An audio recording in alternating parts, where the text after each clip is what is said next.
Hello, it's Kavita of Compassionism Limited. Today I'm going to be talking about the 3 key traits of a compassionate leader. Compassionate leadership is really important because it's about taking our businesses from just being about capitalism to a sense of conscious capitalism and giving back to the societies and the community and the people that work for you. And it is about making money, but it's how do you make money in a way that is conscious and is conscientious and is compassionate. So the first 3 traits that all compassionate leaders have in common are: 1, they are self-aware; 2, they're resilient; and 3, they are mindful. So let's explore those in a little bit of detail. Self-awareness is, I think, the key, right? How do you be more compassionate and a conscientious leader if you don't even really know yourself very well? I mean, what tends to happen is over the years, from when we're young, our sense of purpose and our general feelings of love and connection almost get worn away, if you like, or knocked out of us by the current education system, because it doesn't nurture our true calling. And this sense of self-awareness also disappears. And I think part of that is to do with the fact that we all want to fit in, and we wear away on the person that we are, and we become less aware. As children, we know when we've hurt someone or when someone is hurting, or how we come across to other people. And as we get older, there's either this inflated sense of self and this ego that takes over, that we don't even think that we do anything wrong and everything that we do is right and it's wonderful and it must be everyone else's problem. Or we become so good at being really hard on ourselves, and this deflated sense of self somehow, that we're not worthy and that we don't deserve. And self-awareness is recognizing where we might have either of those traits, and also just having a realistic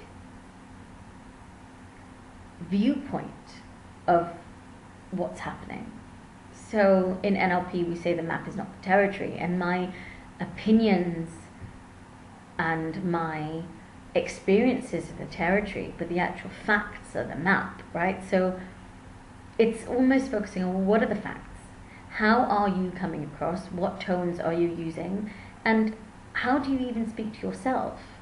And are you aware of the sides of you that do come across as positive and great and warm and friendly, and the things that are seen as, and I say positive and negative here in inverted commas, by the way, because nothing is either or. There's no real black or white when it comes to positive or negative, because a trait that is seen as positive can, in a different circumstance, actually in fact be seen as negative. So are you aware of the traits that you have that are either positive or negative?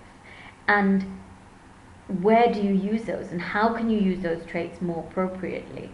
So that is the essence, I suppose, of self-awareness, and how you come across to people in your day-to-day life, in your business, in your work.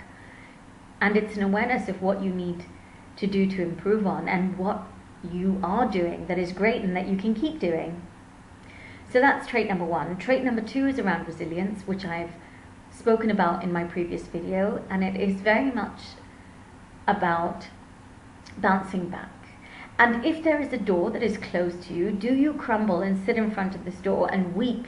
Or do you get yourself up and find another damn door? Right? Find another door that will open.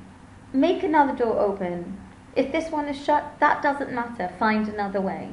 And it's this essence of being a conscientious and compassionate leader that says, we're not going to give up. We're not going to be taken down. But that doesn't mean that they don't feel. They feel that pain, but they keep going and they find another way.